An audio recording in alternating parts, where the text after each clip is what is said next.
Senhor tem usado, todas as vezes que Ele tem se colocado à sua disposição para pregoar e falar da Tua poderosa palavra. Senhor, nesta noite te pedimos, no nome de Jesus, crendo, certo da vitória, em nome de Jesus. E a igreja diga... Meus irmãos, a paz do Senhor, para mim é um motivo de alegria estar aqui novamente na minha igreja, e eu agradeço a Deus pelo privilégio de estar tendo a oportunidade de pregar a palavra do Senhor. Eu agradeço aos meus pastores, pastor Francisco, que certamente está nos acompanhando, e o nosso pastor Roque Ribeiro, nosso vice-presidente. Também quero deixar meus parabéns a todos os pais, que Deus continue abençoando a todos vocês. Evangelho de Jesus Cristo, segundo escreveu João, capítulo de número 2. Eu também quero agradecer a Deus, porque hoje entrou por essas portas uma pessoa que eu tenho um extremo relacionamento de amizade, né? Uma pessoa que, como se fosse um irmão, mas que não é um irmão, mas que não nasceu na barriga da minha mãe, que é o Fabinho, está ali, Fábio, a sua esposa Daniele, né? Não vou falar muito não, mas eu fiquei muito feliz de ele ter chegado aqui. João capítulo 2, versículo 1, a epígrafe é: as bodas em Caná, água feita vinho, diz assim o texto. E ao terceiro dia, fizeram-se umas bodas em Caná da Galileia, e estava ali a mãe de Jesus, e foram também convidados Jesus e os seus discípulos para as bodas. E faltando vinho, a mãe de Jesus lhe disse: não tem vinho.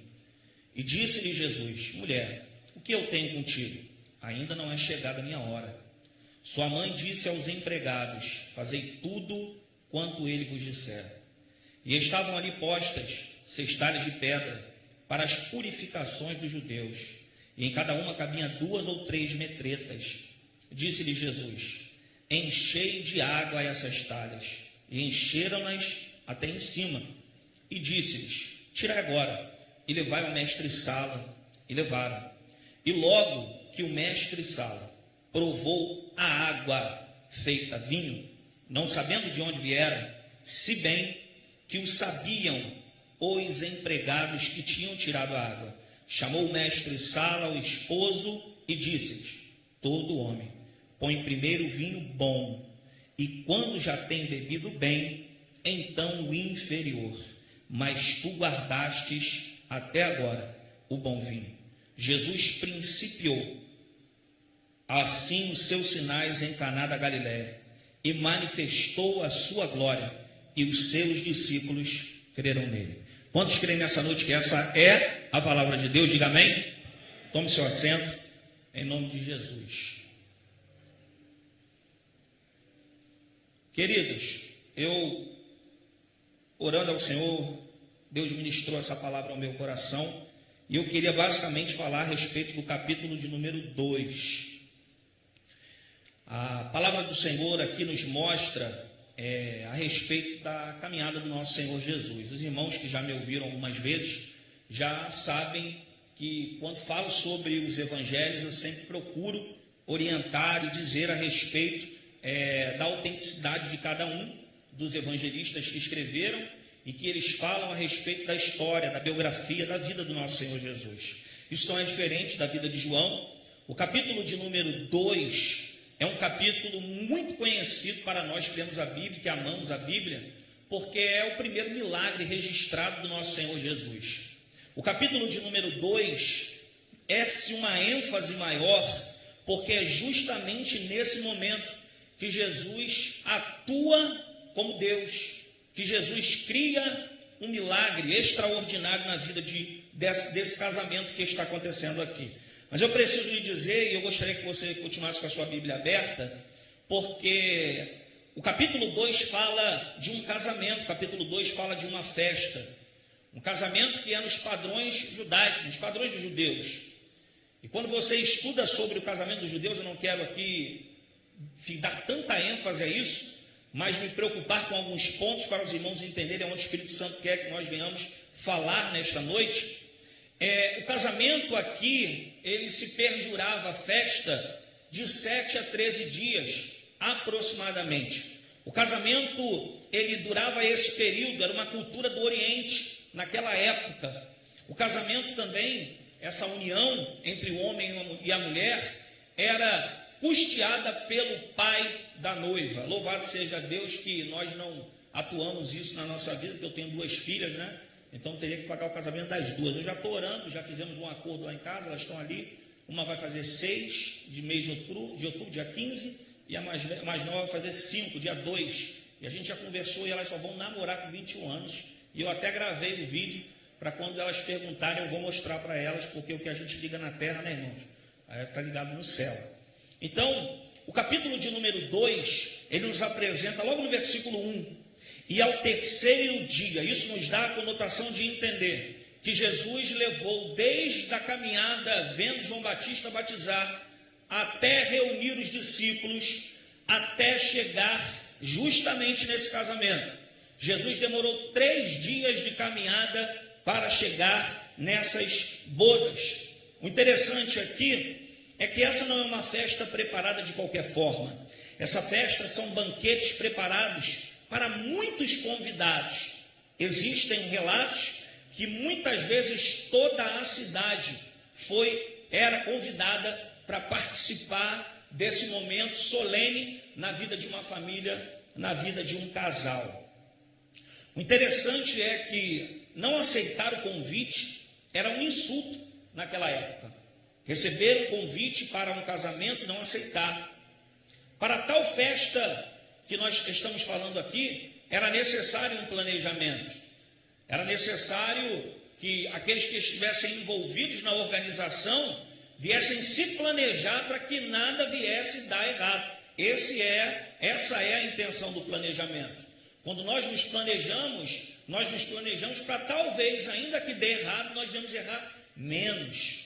Então, penso eu, e os irmãos que casaram já, e que já foram no casamento, sabem muito bem que tem o buffet, e faz todo aquele preparo, e logo se pergunta quantas pessoas vão participar. É bem verdade que nos casamentos sempre é normal vir mais pessoas do que você convidou. É normal.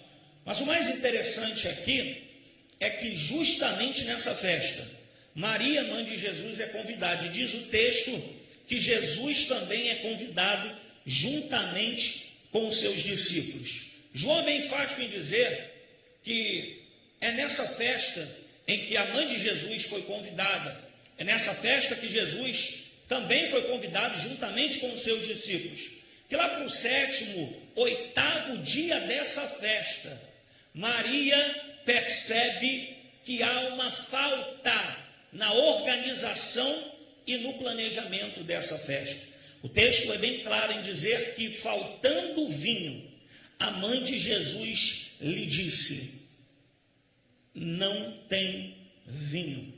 A falta de vinho era uma grande quebra das regras de hospitalidade.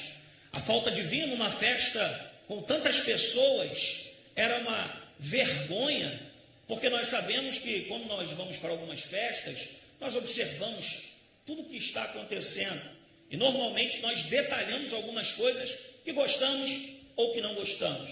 Então logo a falta de vinho naquela festa, naquele casamento, traria vergonha aos pais da noiva, ao noivo, que se preocupou em convidar pessoas especiais para estar com ele naquele lugar. E o mais interessante, que o Espírito Santo certamente ministrou ao meu coração, é que enquanto havia vinho, enquanto havia fartura, enquanto havia bonança naquela festa, os momentos bons da vida, todas as pessoas participaram, todas as pessoas vivenciaram. Mas no momento de falta, no momento em que o vinho se acaba, parece, o texto nos informa isso, que a falta, por mais que o texto aplica que faltando vinho, só Maria percebeu a falta do vinho na festa. Isso aqui é muito lindo para a nossa vida nessa noite. Porque ter pessoas ao nosso lado, relacionamento das nossas vidas, só nos momentos bons, não é o que Deus quer. Nós precisamos de pessoas e devemos ser também, como Maria, pessoas que se preocupam em detalhar aquilo que falta e ter coragem de falar o que está faltando. Preste bem atenção. Maria observa a falta do vinho e sabe muito bem, segundo a cultura, que traria vergonha para aquele casal, que traria vergonha para aquela família. Mas observe o próprio texto. Maria nos traz um ensinamento tão poderoso nesta noite, porque Maria observa a necessidade, ela capta o problema que está acontecendo naquele casal, naquela festa, mas Maria, observando a fragilidade daquele momento, Maria opta em não procurar o noivo, que era o que estava casando, os familiares que estavam ali organizando, muito menos o mestre-sala, que era o responsável de toda a recepção. Mas Maria olha para Jesus e diz: acabou o vinho. Oh, irmãos, que nesta noite nós venhamos seguir esse conselho que Maria nos dá, ou quando Deus nos mostrar algumas necessidades na vida de alguém, ou talvez na nossa própria vida, opte pela opção que Maria deu para nós nesta noite. Não conte para quem não pode resolver o teu problema, não se abra com quem não pode resolver o teu problema. Você tem um Deus que contempla a sua vida, você tem Cristo, você tem o Espírito da verdade que zela por você, e Ele quer que você conte para Ele, que você mostre para Ele, que talvez você não tenha força de dizer para Ele: eu preciso da tua ajuda, mas através das tuas lágrimas, diz a Bíblia que o Espírito Santo, ainda que você não fale, Ele conhece a voz que fala ao teu coração. Ainda que você não tenha força, o Espírito tem. Ainda que você não mude a vida de alguém, o Espírito Santo está aqui nesta noite, e Ele está nos convidando a um relacionamento com Ele. Ei, querido, Deus permite algumas faltas na nossa vida para que nós possamos olhar para Ele, para que nós possamos abrir a nossa boca e falar para quem pode resolver. A Bíblia vai nos dizer que uma mulher que não podia ter filho, o profeta profetiza, ela tem filho, e em determinado momento da sua vida, o seu filho trabalhando no campo com os trabalhadores do pai morre, ou melhor, sente dores na cabeça, ao ponto de ser recolhido, é levado até a mãe, e no colo da mãe, nos joelhos da mãe, aquele filho falece. O interessante é que essa mulher, denominada como sunamita, ela pega o seu filho, coloca no quarto do profeta, se arruma, prepara os seus moços, aborda o jumento, entra no jumento e vai ao caminho. Só que antes dela sair, o seu marido pergunta: mulher, aonde você vai? O que está acontecendo? Não é lua nova? Por que você vai no profeta? A Bíblia diz que ela fala: vai tudo bem. Será que isso já não aconteceu na tua vida? Na minha, muitas vezes. Nossa vida precisando de uma ação do próprio Deus. E talvez uma pessoa te pergunte uma pergunta corriqueira como essa: e aí, como é que você está? Está tudo bem? E aí você fala, mas a fala que você expõe para fora não é a realidade que você está vivendo por dentro. Você diz: vai tudo bem, mas nada está tudo bem. Essa mulher, ela não fala para o seu marido, porque diz a Bíblia que antes do seu marido ser pai, antes dela ser mãe, o seu esposo já era avançado em idade. Agora que o filho nasceu, cresceu e teve a oportunidade de trabalhar, e agora infelizmente morreu, o esposo que era velho se tornou mais experiente em idade. Essa mulher não conta para o seu esposo, não é porque ela está mentindo, porque a notícia que ela recebe é uma notícia muito pesada, e que talvez o seu esposo não tenha preparo, não consiga absorver essa notícia, e é por isso que ela não conta, e ela continua a sua jornada. Diz a Bíblia que quando o sunamita chega próximo ao profeta, Geazi corre até a sunamita e pergunta: como é que vai o teu filho? Como é que vai o teu esposo? Como é que você está? E ela, para 3 perguntas, diz: vai tudo bem. Porque o esposo é diferente de Geazi. Geazi é diferente do esposo. O esposo não pode ouvir porque não tem força para receber uma notícia pesada, e talvez o Espírito Santo esteja me usando para lhe dizer: cuidado, não fale coisas que você está vivendo para pessoas que não têm o mesmo nível espiritual que você tem. Cuidado, porque talvez o peso que Deus deu para você, Ele sabe que você tem coragem para resolver, Ele sabe que você tem fé para resolver. É por isso que Ele deu isso na tua mão, é por isso que Ele permitiu isso na sua vida. Mas tome muito cuidado, porque talvez você enfraqueça a fé de alguém com aquilo que você está vivendo. Só que a Bíblia diz que ela não conta para Geazi, porque Geazi é diferente. Geazi não tem credibilidade para ouvir o que essa mulher está passando. Geazi é o tipo de pessoa que você conta aqui, ele compartilha no WhatsApp. Geazi é alguém que ouve a necessidade de alguém, não para se compadecer daquilo que alguém está passando, mas para saber até que ponto essa pessoa está necessitada. Aí a Bíblia diz que quando ela chega no profeta, ela diz para o profeta: eu te pedi um filho? Não, ele está morto, e eu creio que tu pode ressuscitar, então vamos voltar comigo, para que o meu filho levante. E a Bíblia diz que o profeta ficou intercedendo pelo menino, e a Bíblia diz que num determinado momento, enquanto o profeta andava de um lado para o outro dentro do quarto, a carne do menino aqueceu. Por quê? Primeiro, teve alguém que entendeu os processos de Deus na sua vida.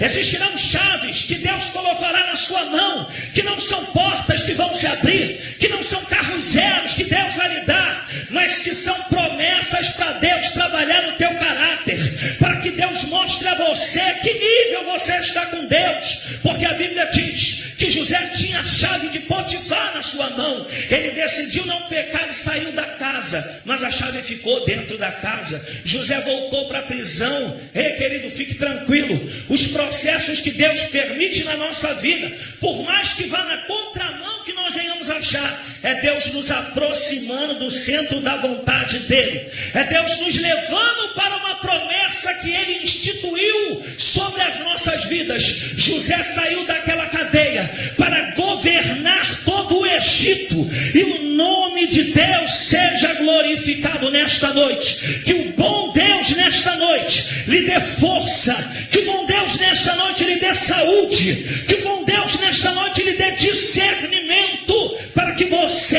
entenda o caminho que ele tem para você.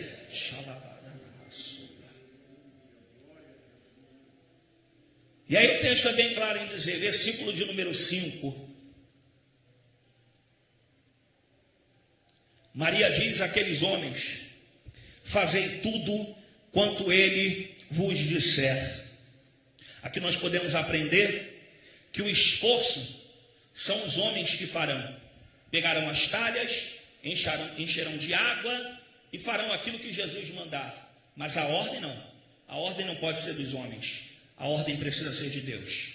A ordem precisa ser de Jesus. Eu preciso lhe dizer também: se Deus ordenou a você alguma coisa, fique tranquilo, porque vai se cumprir, querendo o homem ou não. Se Deus ordenou, no campo absoluto, quando sai do trono de Deus, é obrigado a chegar na terra, e a terra se rende para que as promessas de Deus se cumpram na sua vida. Então fique tranquilo, se Jesus disse, fazei o que Jesus está mandando, faça o que Jesus mandou, e ele vai garantir.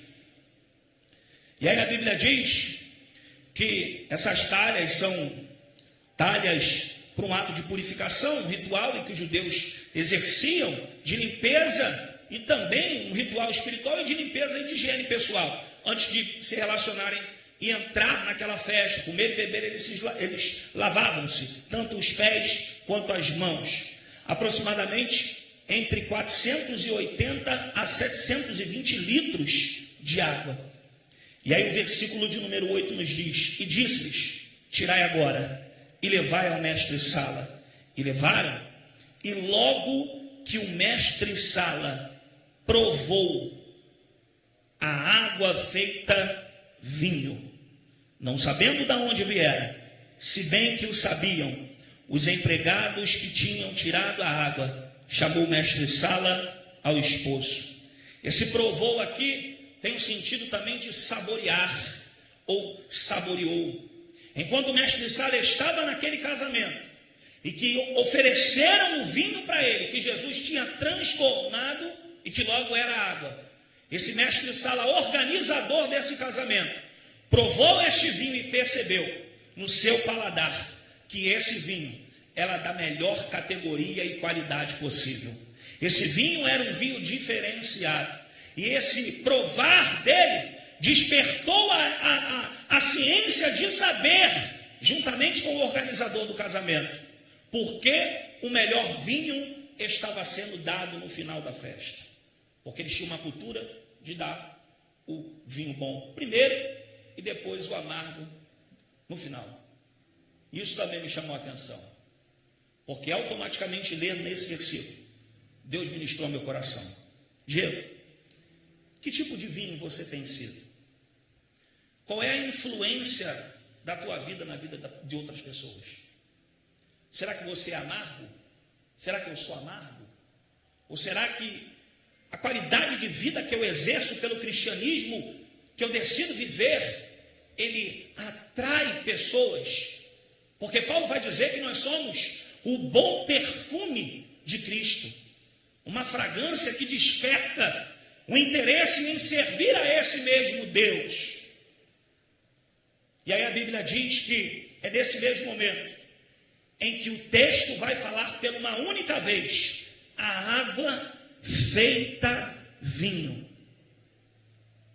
Esse feita aqui, no original, significa provocar a existência, tornar existente, gerar. Perceba bem, irmãos. Uma vez o pastor Gesiel Gomes disse num congresso aqui, que quando os homens encheram as talhas do caminho até o mestre Sala, Deus transformou, Jesus transformou a água em vinho. Lindo.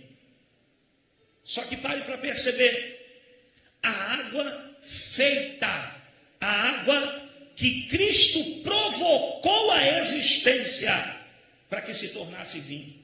Irmãos, eu estou falando de um casal que está se alegrando por ter casado, e em um determinado momento, a falta de vinho é a vergonha batendo na porta da vida deles. Mas talvez parece que isso é algo normal, mas Jesus está dentro daquela festa, e Jesus cria algo que não tem, para que a vergonha não chegue naquela família. Aí talvez você me diga: Diego, o que significa isso? Efésios capítulo 3, versículo 20 e versículo 21. Ora, aquele que é poderoso para fazer tudo, não é pela metade, não é de meia boca, é tudo, muito mais abundantemente daquilo que pedimos ou pensamos, segundo o poder em que nós opera. A esse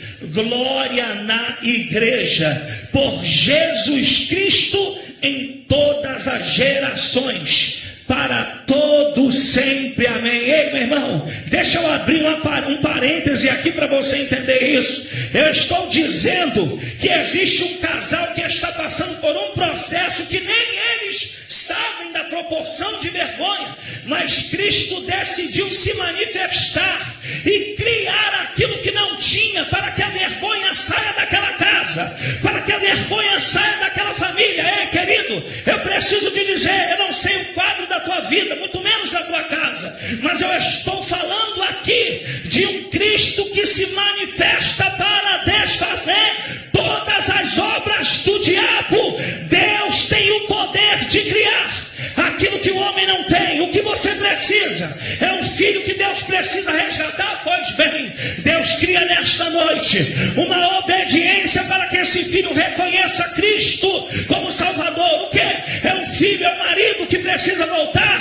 O mesmo Deus que através do Pai se alegrou com o pródigo que voltou, é o mesmo Deus que vai trazer de volta aquele que está perdido. Quantos nesta noite creem que Deus tem o poder e o controle nas suas mãos? Eu não estou aqui somente pela minha vontade, você não está aqui somente pela tua vontade, nós estamos aqui porque Deus é poderoso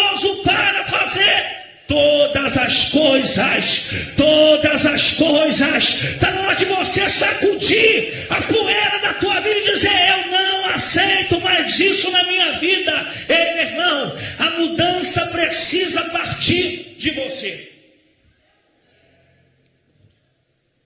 Um rapaz entrou em contato comigo no direct do Instagram, muito famoso. Ele disse para mim: olha, eu tenho uma vida pecaminosa, Diego. Eu ouvi tuas pregações e queria conversar com você. E eu falei assim: amém, pode falar. Ele disse para mim: eu vivo uma vida que Deus não se agrada, frequento algumas igrejas, mas eu sei que o que eu faço Deus não se agrada. Eu quero mudar, mas não tenho força. Eu não quero mais esse tipo de vida. E eu falei para ele: você mora onde? E ele disse: moro no bairro tal.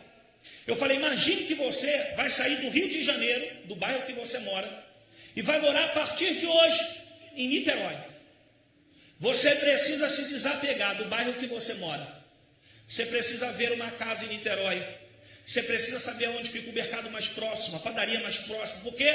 Porque nós moramos num determinado lugar em que a gente conhece as pessoas, conhece tudo, está tudo no nosso domínio. Só que eu disse para ele: primeiro, quando você largar tudo de Irajá, para você chegar, estou dizendo Irajá porque eu moro em Irajá, chegar em Niterói, você precisa, primeiro, entrar na ponte Rio-Niterói. A ponte Rio-Niterói é Jesus. Aí ele: eu falei: vou te explicar. A ponte Rio-Niterói é Jesus. O lugar onde você mora é o pecado. Niterói é a nova vida que Deus tem para você. Só que tem um porém. A ponte é só o caminho. Para se manter em Niterói, você precisa querer. Você precisa se esforçar. Você precisa esquecer o ambiente que você viveu. E aí ele me perguntou: e como eu faço isso? Aí eu falei: abre a tua Bíblia em Romanos capítulo 12, versículo 2. Aí ele abriu e falou para mim: eu conheço esse versículo, é o metanoia. Eu falei: é justamente isso. Porque Paulo diz que nós não devemos nos conformar. E aí ele fala sobre transformação do vosso entendimento. Não se conformar é olhar para o espelho da vida e falar assim: eu preciso de mudar na minha vida.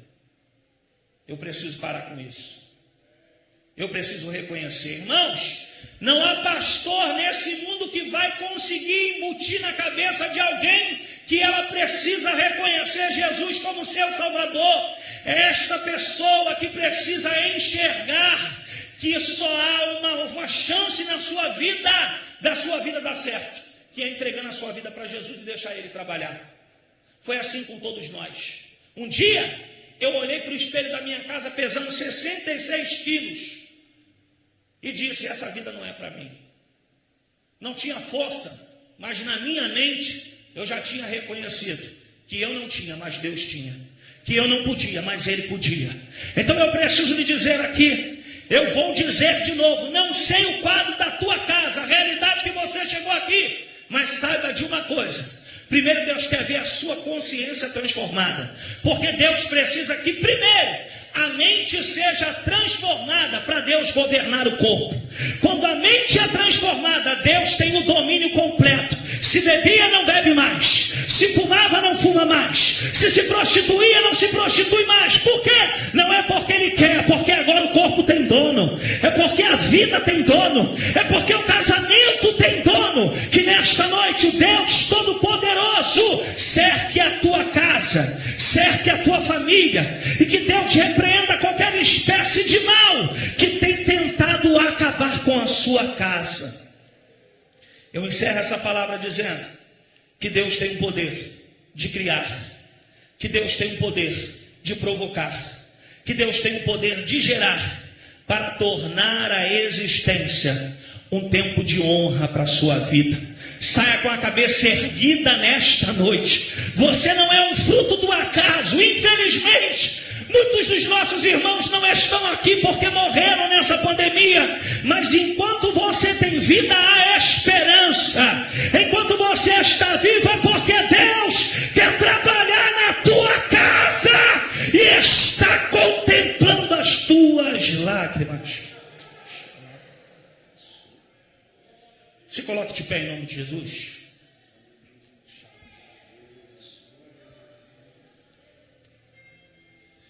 Meus irmãos, Eu queria orar por você que precisa entregar a sua vida para Jesus. Você que está afastado. Diego, o que é entregar a vida para Jesus? É simplesmente você dizer que a partir de agora Ele é o teu autor, Ele é o teu pai, Ele é o teu guardador, Ele é aquele que te protege. E talvez você diga: Diego, mas eu sou muito fraco. Irmão, ninguém aqui é forte. A gente só está aqui pela misericórdia. Ninguém aqui é poderoso. Nós estamos aqui porque a graça de Deus nos alcançou. E se tem algo que Deus dá de graça para as nossas vidas, é a própria graça. Quantas vezes você fraquejar, Deus tem o poder de te reerguer para a glória do nome dele. Se tem alguém aqui nessa noite que quer entregar a sua vida para Jesus, sai do teu lugar e vem aqui na frente, porque eu quero orar por você. Diego, estou afastada, sai do teu lugar, vem aqui. Diego, olha, eu estou passando uma crise e eu preciso de um renovo. Pois bem, estamos em família, sai do teu lugar, porque nós vamos clamar aqui pela tua casa. Irmãos, eu nunca me preocupei em expor aquilo para Deus que eu precisava, mas parece que a gente se preocupa com muitas coisas. Não, nessa noite só se preocupe que Deus pode fazer todas as coisas, muito mais daquilo que você pede, muito mais daquilo que você pensa. Mas o primeiro passo precisa ser seu. Você precisa determinar isso na sua vida.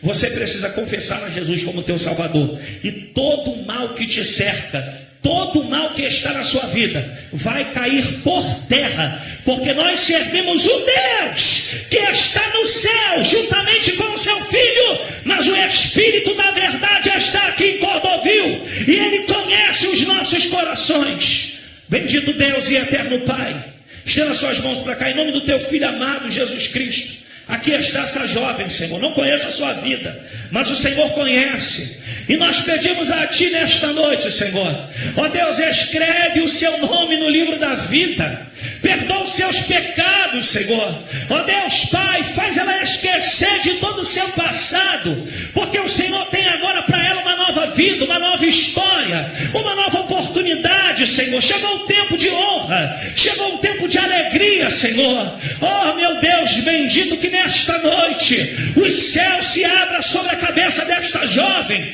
e que o Espírito da verdade não só tome a mente, mas a alma, o Espírito, oh meu Deus querido, e tudo aquilo que está, Senhor, ó Deus, contra a vida dela, que caia nesta noite, pelo poder do sangue de Jesus. E que nesta noite, enquanto estamos aqui, visita a sua casa, visita a parentela, ó Deus, joga por terra, Senhor, todas as maldições propostas, Senhor, para a vida desta jovem, e que o Espírito Santo de Deus entre na vida dela hoje, para que o teu nome seja glorificado.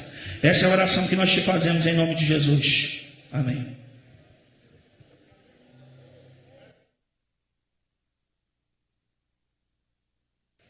Aleluia, bendito para sempre seja o nome do Senhor nosso Deus. Meus amados irmãos, é uma palavra que nós ficaremos aqui o restante da noite inteira ouvindo falar da transformação que Deus faz na vida de uma pessoa. Que Deus abençoe o presbítero Diego, que Deus abençoe a sua vida, que nesta noite nos deu a honra da sua presença. Eu peço até perdão aos irmãos que eu esqueci de apresentar os visitantes, mas quero que todos vocês saibam que é uma honra recebê-los aqui em nossa igreja, é uma honra ter vocês aqui adorando a Deus juntamente conosco, todos vocês. Deus abençoe. Irmãos, algum irmão ou alguma irmã deu a sua oferta e pediu troco, e o obreiro não conseguiu identificar qual foi essa pessoa. Se você foi essa pessoa e ainda está no templo, por favor, me procure, que o seu troco está aqui comigo, para nós darmos o seu troco, tá bom? E nós vamos orar também por esse veículo, pela pessoa que foi agraciada por Deus, para que Deus abençoe essa pessoa, a sua família, e venha guardá-la e abençoá-la mais e mais e protegê-la. E queremos falar aos irmãos que na próxima quinta-feira nós teremos culto de missões. Culto de missões, próxima quinta-feira.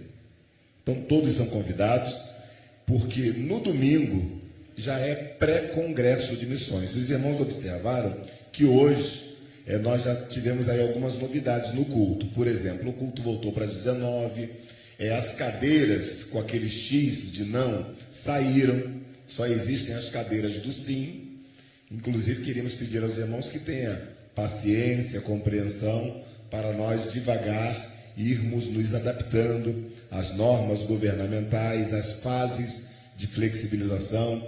Temos algumas faixas indicativas lá embaixo sobre os procedimentos que devemos ter, diácono com álcool gel, sabonete líquido nos nossos banheiros. Então os irmãos se sintam protegidos, se sintam tranquilos para estarem cultuando a Deus aqui em nossa igreja. Eu falei tudo isso para lembrar que no próximo domingo nós temos congresso de missões, pré-congresso de missões. Este ano, a CEMIC, ou o trabalho missionário da nossa igreja, completa 25 anos. Então você não pode faltar. Está aí o dispositivo da nossa igreja. Por mais que encha, nós temos aí capacidade estrutural para receber a todos os irmãos sem nenhum problema de aglomeração. Vamos orar ao Senhor nosso Deus. Mais uma vez agradecemos a todos os irmãos, a todos os músicos. Deus abençoe os nossos músicos, firmes e fortes, sempre trabalhando para o Senhor.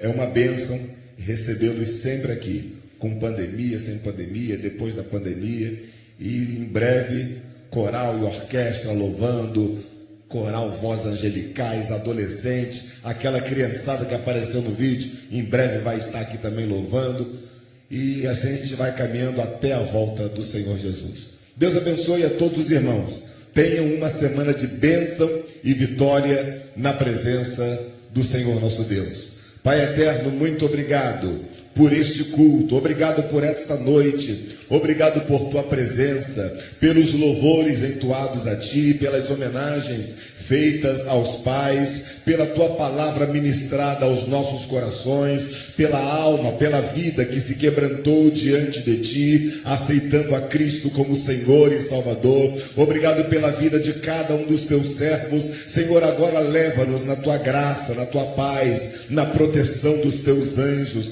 Senhor, nos conceda uma noite tranquila, após um dia festivo, Senhor, que tenhamos uma noite, um sono reparador e uma semana abençoada na tua presença. Assim, obrigado a todos os filhos, Senhor, obrigado por todos os pais, ó Deus, continua nos abençoando e nos dando da tua graça. Assim nós oramos a ti agradecidos por tudo, ó Deus, em nome de Jesus. A graça de nosso Senhor e Salvador Jesus Cristo, o amor de Deus, nosso Pai, e a comunhão do Espírito Santo esteja sobre todos nós, não somente agora, mas para todos sempre. A igreja diga amém. E a vitória é nossa. Vá em paz, porque amanhã tem mais oração com a nossa irmã Adriana Damiano e equipe. Você é o nosso convidado. Terça-feira, culto da palavra, e assim continua o trabalho do Senhor. Quinta-feira, culto de missões. Domingo, pré-congresso, e você vai dando glória.